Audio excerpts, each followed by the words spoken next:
ChatGPT and AI is about to change the job market forever. In this video, I'm going to show you the latest trends, what jobs are expected to completely disappear, and which jobs are likely to be created so you can take advantage. At the moment, despite having so many users, most of the population still have no idea how AI is going to change the world. Before I start, please support the channel by subscribing and hitting that notification bell. I've been discussing in great depth how you can take advantage of the artificial intelligence revolution. And one thing for you to realize as we start is technology in general has been of massive benefit to humanity. When you look back at the age of the computer and then the age of the internet, many people thought there would be a massive loss of jobs, but that hasn't actually happened. It actually created a lot of new jobs. Yes, some certain jobs were lost when it came to automation. But also as a side effect, there is, for example, less harm to humanity when it comes to wars around the world. Now, even before all the talk about ChatGPT in the last couple of months, there were already tech layoffs because of rapidly rising interest rates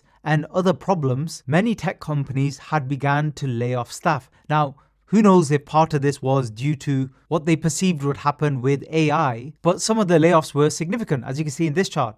Twitter, 50%, Crypto.com, 30%, Peloton, 20%, and so forth. That is a massive share of the workforce. And this is all before the consideration as to how they would use AI technology to further advance their businesses. Another thing to consider is, are we just overly fearful about AI? Is AI just a fad, just another hype? This is a picture of somebody who's wearing the Google glasses, which were obviously not very successful, and also VR goggles. And this is a challenge we have even in the crypto world, Web3 and NFTs, whether there's real world utility. Now, in my opinion, AI seems to have jumped over all of that because it's providing everybody with immediate utility.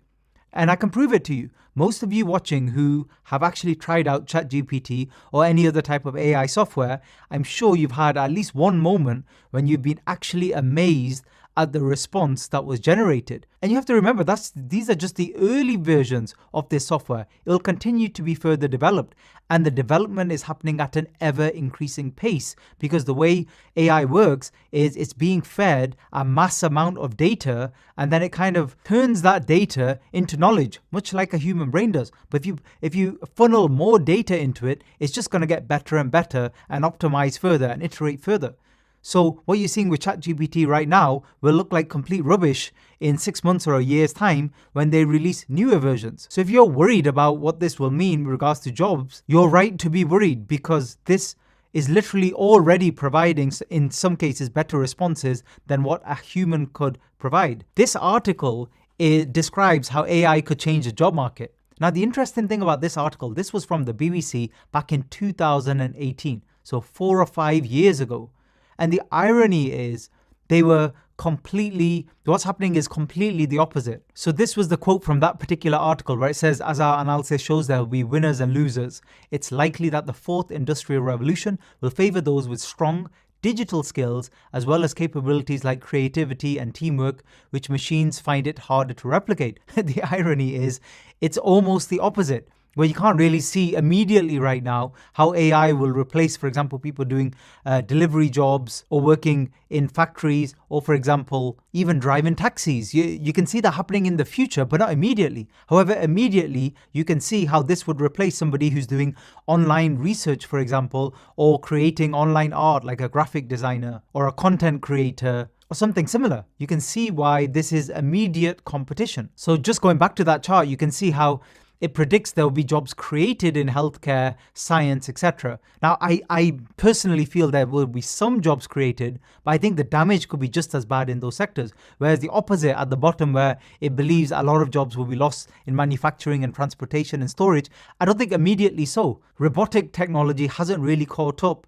to where we are in terms of these chatbots, for example. And some other things that I think people need to consider. For example, people overestimate human input. So sometimes when I'm scrolling through social media, I notice people highlighting when ChatGPT's made some mistakes where it almost seems silly.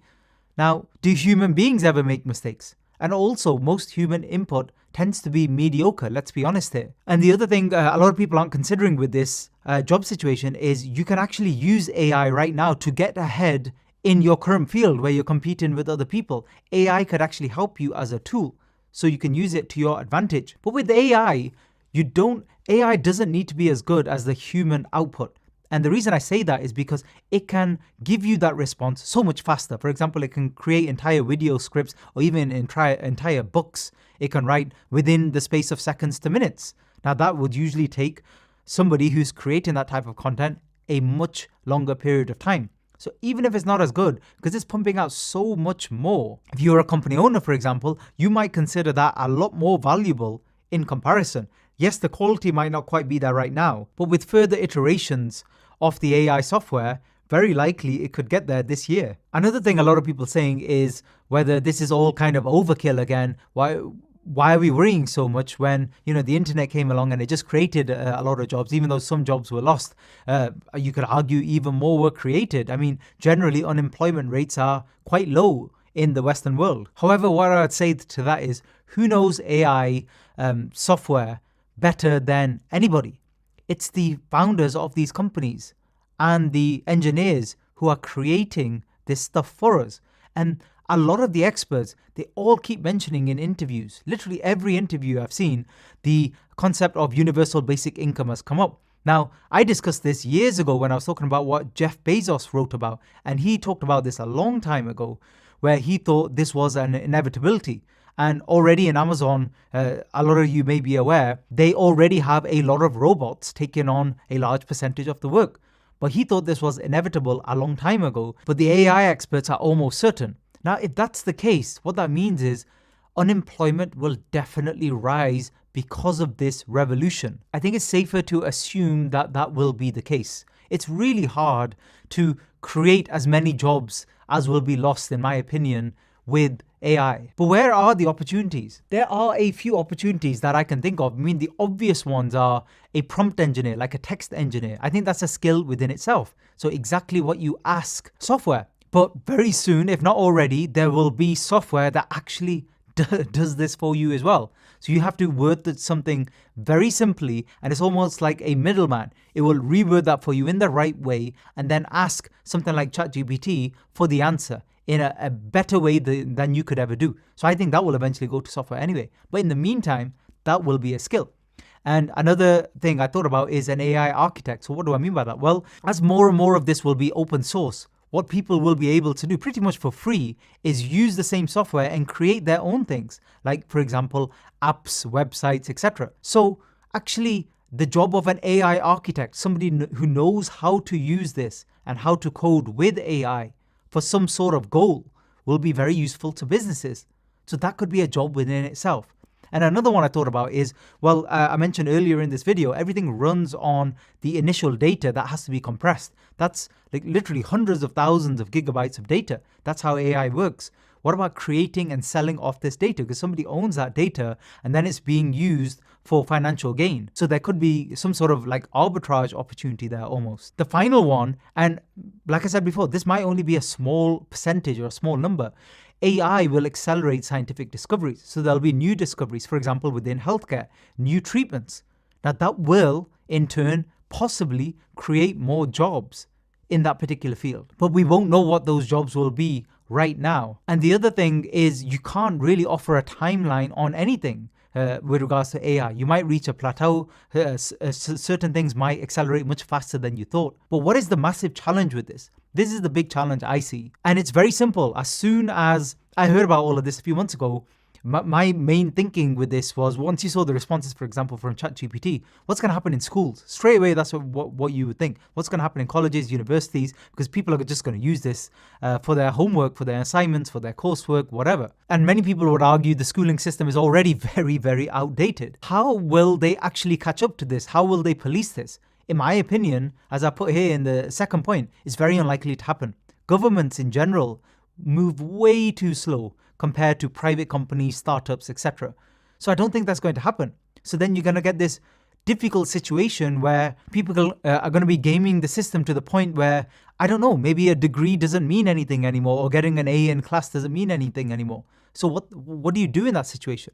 And I don't really know the answer to that. All I know is I highly doubt governments will be able to cope with the speed of development. And what I put there in point 3 is an interesting one. Big tech, with all the red tape and all the massive numbers of people working there and the meetings, etc., will they be potentially missing opportunities because of their size? They always say that startups have a slight advantage in that they can move faster in terms of trying new things or adapting or changing their visions, their goals, etc. And hidden in that is actually an opportunity, I think, for startups. I think for a startup, this is the greatest time ever to create your own company because you can leverage all of this incredible software at very, very, very low cost. And you can potentially create something which is just incredible and even get ahead of some of these big tech companies. And the reason is because the AI is pretty much eventually doing the thinking for you and the automation and actually doing a lot more output for you as well. Final point I'd make is what are the areas of actual value here? Apart from how good the AI actually works, what's actually feeding it? It's like I mentioned before, it's all of the data, all of the information.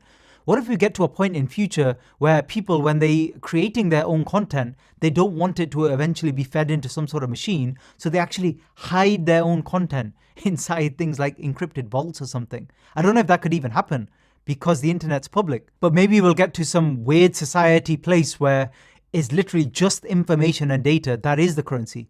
Many people will argue with there already. But let me know what you think in the comment section below. Where do you see the opportunities and where do you see the challenges? Thanks for listening.